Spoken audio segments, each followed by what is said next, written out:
சிவ சிவம் நாராயணம்.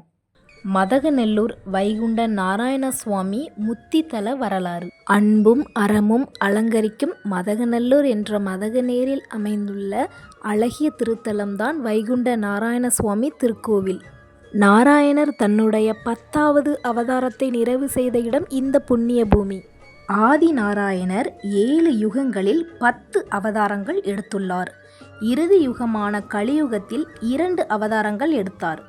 முதல் அவதாரமாக கலியளிக்க ஐயா வைகுண்டராக சுவாமி தோப்பிலும், 2வது அவதாரமாக முத்தி அளிக்க வைகுண்டர் நாராயணராக மதகநல்லூரிலும் அவதரித்தார். சுவாமி மதகநல்லூரில் கிபி 1871ஆம் ஆண்டு குட்டி வெள்ளை ஐயாவுக்கும் உடையார் அம்மனுக்கும் மகனாக பிறந்தார்.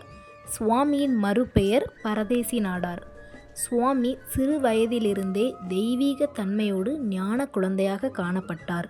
இறைபக்தி நிறைந்தவராக, எல்லா உயிர்களையும் நேசிப்பவராக இருந்தார். நீதி, நேர்மை, தூய்மை நிறைந்த உத்தமராக வளர்ந்து வந்தார். திருமண வயது வந்தபோது கூடன்குளத்தை சேர்ந்த பொன்னம்மாள் என்பவரை மணமுடித்தார். மனைவி மக்களோடு சிறப்பாக வாழ்ந்து வரும் காலத்தில் நாராயணர் சுவாமியை ஆட்கொண்டார். ஆகையால் சுவாமி தலவாழ்வை மேற்கொண்டார். சுவாமிக்கு 26 வயதில் வலது கையில் சக்கரமும், 32 வயதில் இடது கையில் அச்சரமும் பதிக்கப்பட்டது. சுவாமி தோப்பு பதியில் வைத்து சிவஞானம் கொடுக்கப்பட்டது. அமிர்தலிங்கம் மற்றும் அமிர்த கலசம் திருச்செந்தூர் முருகன் கோவிலில் வைத்து கொடுக்கப்பட்டது. மதகநேரில் வைத்து சிவலிங்க சக்தி தரிக்கப்பட்டது.